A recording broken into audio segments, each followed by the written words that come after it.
اولاد میں سے کچھ حد سے زیادہ ستانے والے اور صبر کا امتحان لینے والے ہوتے ہیں۔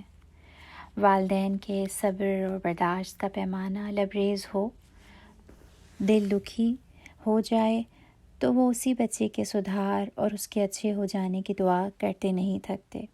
بہت سے والدین جس بچے سے زیادہ پریشان ہوں اسی کی فکر میں باقی کو فراموش کر دیتے ہیں۔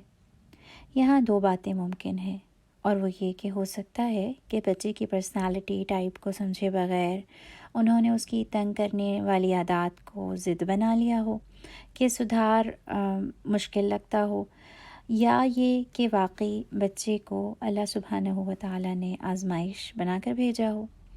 دونوں ہی صورت والدین کی دعاؤں کا مرکز بننے والے یہ بچے عموماً کسی عمر میں ایسے بدلتے اور سدھرتے ہیں کہ یقین ہی نہیں آتا کہ وہی ہیں۔ یہاں بھی دونوں ہی باتیں ہیں کہ ان کے لیے وافر مقدار میں کی گئی دعائیں ان کی قسمت بدل دیتی ہیں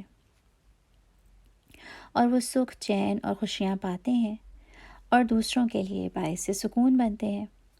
دوسرا، ان کو والدین کی طرف سے ملنے والے لیکچرز اور نصیحتیں اور ان کی غسیلی اور شکایت بھری نظریں بھی ایسی سدھر جانے اور کچھ کر کے دکھانے کی ضد میں مبتلا کر دیتی ہیں۔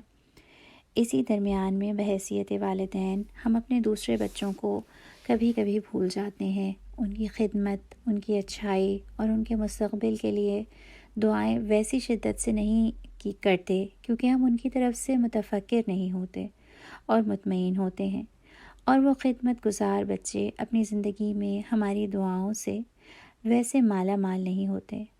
لیکن اولاد کے لیے دعاؤں میں جب بھی گڑ گڑائیں تو سب کے لیے، ہر بچے کے لیے دل بھر کر مانگیں، چاہے وہ ستانے اور رلانے والا ہو یا دامن پکڑ کر پیچھے پیچھے پھرنے والا۔ جھولی پھیلا کر مانگیں، کیونکہ والدین کی دعا دنیا میں جنت دکھا دیتی ہے، آزمائشوں سے بچا لیتی ہے اور آسانیوں کے راستے کھلتے چلے جاتے ہیں۔